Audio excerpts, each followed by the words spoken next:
안녕하세요. 여러분이 보내주신 특별한 자료, 요한계시록 15장을 함께 깊이 파고 들어볼 시간입니다. 네, 반갑습니다. 사실 요한계시록 하면 보통은 좀 무섭고 어렵다는 이미지부터 떠오르잖아요. 그렇죠.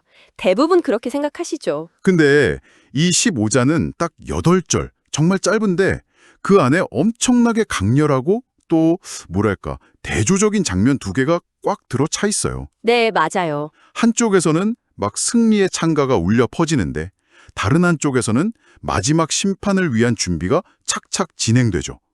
이게 약간 폭풍전야의 고요함 같기도 하고요. 이 숨막히는 긴장감 속으로 자, 한번 들어가 볼까요? 그 폭풍전야라는 표현이 아주 정확합니다. 그런가요? 네.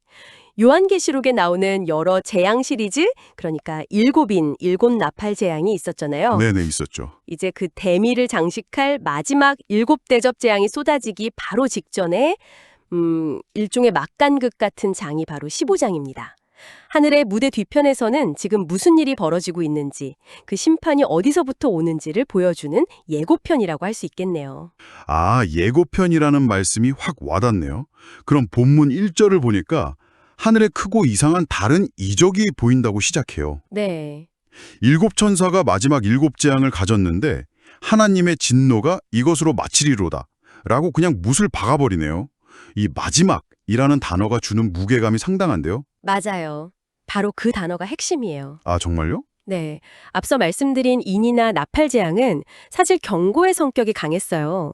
이러다 큰일 난다, 돌아와야 한다는 일종의 경고 사이렌이었죠. 아, 경고. 하지만 이제 마지막 재앙, 마치는 진노라고 선언하는 건 더 이상의 유예 기간은 없다는 최종 선고나 마찬가지예요. 와, 경고의 시대는 끝나고 이제 돌이킬 수 없는 결론의 단계로 접어들었다는 선언인 셈입니다. 분위기가 정말 확 달라지는군요. 그리고 바로 이어지는 2절의 이미지가 저는 이게 정말 기이하고 아름답다고 생각했어요. 불이 섞인 유리바다가 있고 그 위에 누군가 서 있다는 거예요. 날 아주 인상적인 장면이죠. 유리바다는 되게 투명하고 고요한 느낌인데 거기에 불이 섞여 있다니 뭔가 이 평온함과 격렬함이 뒤섞인 모순적인 이미지 아닌가요? 와, 굉장히 날카로운 지적이세요. 하하, 그런가요? 네, 보통 요한계시록 4장에 나오는 유리바다는 하나님의 보좌 앞에 펼쳐진 그분의 절대적인 거룩함과 평온함을 상징하는 공간이거든요.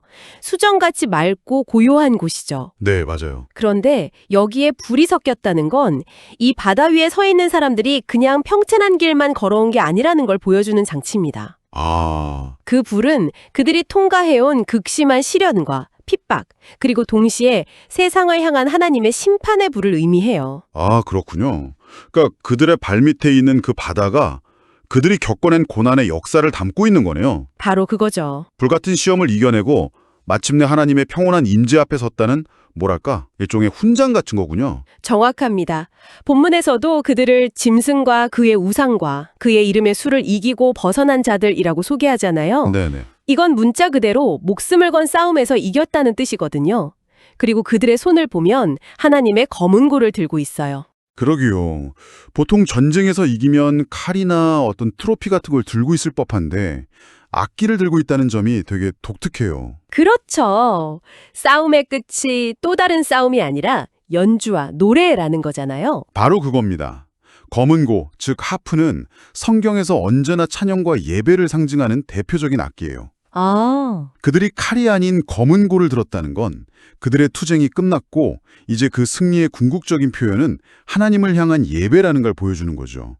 고통이 찬양으로, 투쟁이 경배로 전환되는 순간을 아주 극적으로 보여주는 이미지입니다. 와, 그리고 그 검은 고를 들고 부르는 노래가 하나님의 종 모세의 노래, 어린 양의 노래라고 나와요.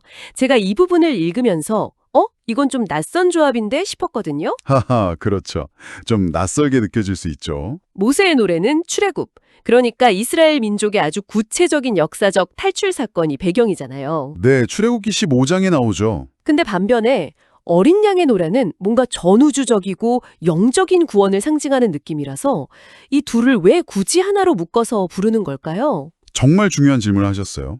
그게 바로 이 노래의 핵심 메시지거든요. 오, 그런가요? 모세의 노래는 말씀하신 대로 이집트 군대를 뒤로하고 홍해를 기적적으로 건넌 이스라엘 백성들이 불렀던 해방과 감격의 노래예요. 구약 성경 전체를 통틀어 가장 위대한 구원의 노래 중 하나죠. 네. 그리고 어린 양의 노래는 신약의 중심, 즉 예수 그리스도를 통한 영적인 죄와 사망에서의 최종적인 구원을 상징하고요. 아, 그러니까 과거의 가장 위대한 구원 사건하고 미래의 최종적인 구원 사건을 하나로 연결해서. 맞습니다. 지금 이 승리가 그 모든 구원 역사의 정점에 있다는 걸 보여주는 거군요. 와, 약간 우주적 출애굽 선포 같은 느낌인데요? 정확한 표현입니다. 구약의 구원과 신약의 구원이 분리된 게 아니라 하나의 거대한 구원서사로 완성되는 그림을 보여주는 거예요. 그렇군요. 그리고 노래 가사를 보면 더 흥미로워요. 주 하나님 곧 전능하신 이시여 하시는 일이 크고 기이하시도다. 만국의 왕이시여 주의 길이 의롭고 참되시도다. 라고 하잖아요. 네. 곧 끔찍한 대접재앙이 쏟아질 텐데 그 심판조차도 하나님의 의롭고 참된 길의 일부라고 인정하고 찬양하는 거예요. 심판을 앞두고 오히려 그 심판의 정당성을 노래하는 거군요. 당신이 하시는 일은 옳습니다. 라고요? 그렇죠. 근데 4절에서는 심지어 만국에 와서 주께 경배하리이다.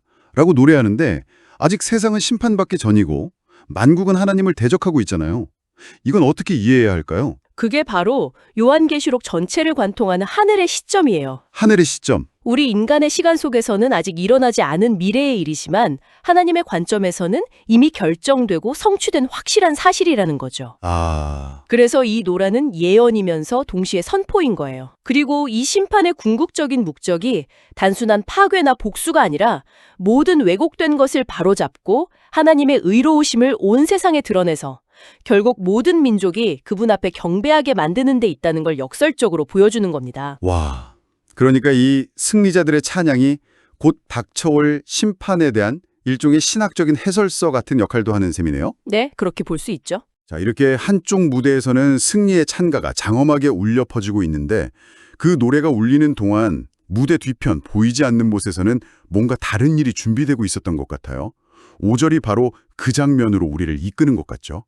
이 일 후에 내가 보니 하늘의 증거 장막의 성전이 열리며 네, 아주 자연스러운 전환이에요. 관객의 시선을 무대 위 가수들에게서 무대 뒤편으로 확 돌리는 거죠. 네. 여기서 증거장막의 성전이라는 명칭이 아주 의미심장합니다. 증거장막은 구약시대의 모세가 시내산에서 받은 십계명 두 돌판, 즉 하나님의 법과 언약의 증거물을 보관하던 이동식 성소를 가리키는 말이거든요. 아, 그래서 증거 장막이군요. 마치 법정에서 제시되는 증거물처럼요. 맞습니다. 그렇다면 하늘에 있는 그 성전이 열렸다는 건 지금부터 일어날 일이 그냥 감정적인 분노의 폭발 같은 게 아니라는 뜻인가요? 정확해요. 이건 마치 우주적인 법정의 문이 열리는 것과 같아요. 아, 법정의 문. 지금부터 집행될 7재앙이 어떤 신의 변덕이나 자위적인 힘의 과시가 아니라 하나님의 공의로운 법, 그분의 영원한 언약의 증거에 근거한 아주 합법적이고 정당한 판결의 집행이라는 걸 상징적으로 보여주는 장치입니다. 심판의 근거를 확실히 하고 시작하는 거군요. 네. 모든 심판의 권위와 출처가 바로 여기 하나님의 법으로부터 나온다는 걸 명확히 하는 셈이죠. 그리고 그 성전에서 나오는 7 천사의 모습도 6절에 아주 구체적으로 묘사돼요. 맑고 빛난 세마포 옷을 입고 가슴에 금띠를 띠고 있다고요? 네. 굉장히 위험 있고 거룩해 보이는데요. 네, 이 복장은 구약의 대제사장이나 요한계시록 1장에서 묘사된 예수님의 모습을 떠올리게 하죠. 맑고 빛나는 세마포는 흠없는 순결과 의로움을, 가슴에 띈 금띠는 왕적인 권위와 신성함을 상징해요. 근데 좀 아이러니하지 않나요? 그렇게 거룩하고 순결한 옷을 입고 나와서 하는 일이 세상을 파멸시키는 재앙을 쏟아붓는 거라뇨? 보통 파괴나 심판은 어둡고 무서운 이미지랑 연결되는데 말이죠. 바로 그 지점이 중요합니다. 이 천사들의 복장은 그들이 수행하는 임무가 비록 파괴적일지라도 그 행동의 본질은 혼돈이나 악의가 아니라는 걸 보여줘요. 아, 이것은 하나님의 거룩한 뜻을 따르는 신성한 의식의 일부며 더러워진 세상을 정화하는 과정이라는 걸 시각적으로 강조하는 거죠. 무질서한 분노가 아니라 철저히 정돈된 신적인 질서에 따른 외과수술 같은 심판이라는 점을 부각시키는 겁니다. 아, 정화라는 관점에서 보니 이미지가 좀 다르게 이해되네요. 그리고 7절을 보면 내 생물 중 하나가 이 천사들에게 하나님의 진노를 가득히 담은 금대접 7을 건네줘요. 네. 진노를 대접이라는 그 그릇에 담는다는 표현 자체가 독특하게 느껴져요. 대접 역시 성전에서 사용되던 중요한 도구예요. 보통은 성도들의 기도나 향을 담아서 하나님께 올려드리는 그릇으로 쓰였죠. 아, 기도를 담는 그릇. 네, 즉 본래는 인간의 경배와 간구를 담는 소통의 상징이에요. 그런데 그 경배와 기도를 담던 그릇에 이제는 하나님의 진노가 가득 채워져서 다시 땅으로 쏟아부어진다. 와, 이건 정말 강력한 상징의 역전인데요. 맞습니다. 이것은 여러 가지로 해석될 수 있는데요. 하나는 그동안 억압받던 성도들의 기도가 마침내 응답되어 심판으로 나타난다는 의미. 네. 또 다른 하나는 인류의 죄악이 너무나 오랫동안 쌓이고 쌓여서 이제는 더 이상 기도가 담길 자리가 없고 그 자리를 하나님의 진노가 대신 채웠다는 의미로도 볼 수 있어요. 와. 거룩한 경배의 도구가 심판의 도구로 바뀌는 이 장면을 통해 심판의 절박함과 최종성을 극적으로 보여주는 거죠. 자, 그리고 이제 마지막 8절입니다. 저는 25장에서 이 구절이 가장 소름 돋았어요. 아, 그렇죠. 하나님의 영광과 능력으로 말미암아 성전의 연기가 가득 차매 7 천사의 7 재앙이 마치기까지는 성전에 능히 들어갈 자가 없더라. 성전이 말 그대로 폐쇄되었다는 거잖아요. 네, 이 장면은 하나님의 임재가 너무나 강력하고 압도적이어서 그 누구도 가까이 다가갈 수 없는 상태를 묘사하는 거예요. 네. 구약에서도 비슷한 장면들이 있었죠. 모세가 시내산에 올라갔을 때 산이 연기로 가득 찼던 것이나 솔로몬이 성전을 봉헌했을 때 하나님의 영광이 가득해서 제사장들조차 감히 들어가지 못했던 장면들을 연상시켜요. 그런데 이번에는 그냥 일시적으로 못 들어가는 게 아니라 7 재앙이 마치기까지라는 조건이 붙어 있어요. 맞아요. 이 기간 동안 성전의 문이 닫혀 있다는 건 구체적으로 뭘 의미하는 걸까요? 그게 정말 무서운 부분 같아요. 바로 그 지점이 이 장의 클라이맥스이자 가장 섬뜩한 메시지입니다. 성전은 본래 하나님과 인간이 만나는 장소잖아요.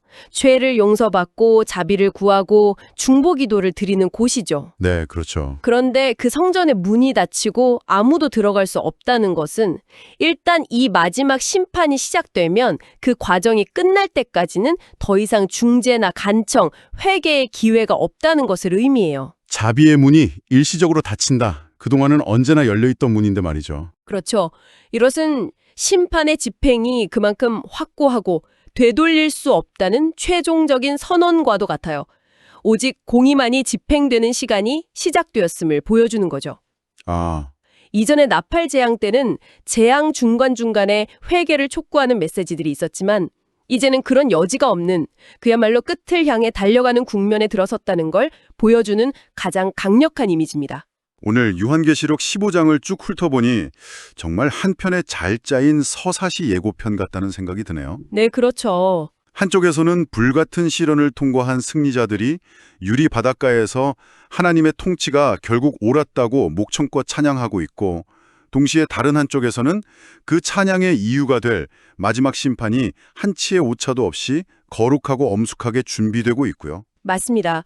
그래서 25장은 곧이어 16장에서 펼쳐질 그 끔찍한 7대접 재앙의 서공 역할을 완벽하게 수행하고 있는 거죠. 네. 그 심판이 왜 일어나야만 하는지, 또 그 심판의 권위가 어디서부터 오는지를 명확하게 보여줘요. 그러면서 동시에 그 모든 고난과 심판의 끝에는 결국 패배가 아니라 승리와 영원한 찬양이 기다리고 있다는 희망적인 청사진도 함께 제시하고 있는 아주 입체적인 장입니다. 이 본문은 7 재앙이 마치기까지는 성전에 능히 들어갈 자가 없더라는 말로 끝을 맺습니다. 하나님의 공의가 집행되는 동안에는 우리가 흔히 기대하는 자비나 중재의 문이 잠시 닫히는 듯한 이 이미지, 이것은 우리에게 돌이킬 수 없는 결과 혹은 행동의 최종성이라는 개념에 대해 다시 한번 생각하게 만드는 것 같아요. 그렇네요. 만약 우리 삶에도 그런 성전 문이 닫히는 순간이 있다면 그건 과연 어떤 모습일까요? 여러분도 한번 깊이 곱씹어 볼 만한 질문인 것 같습니다.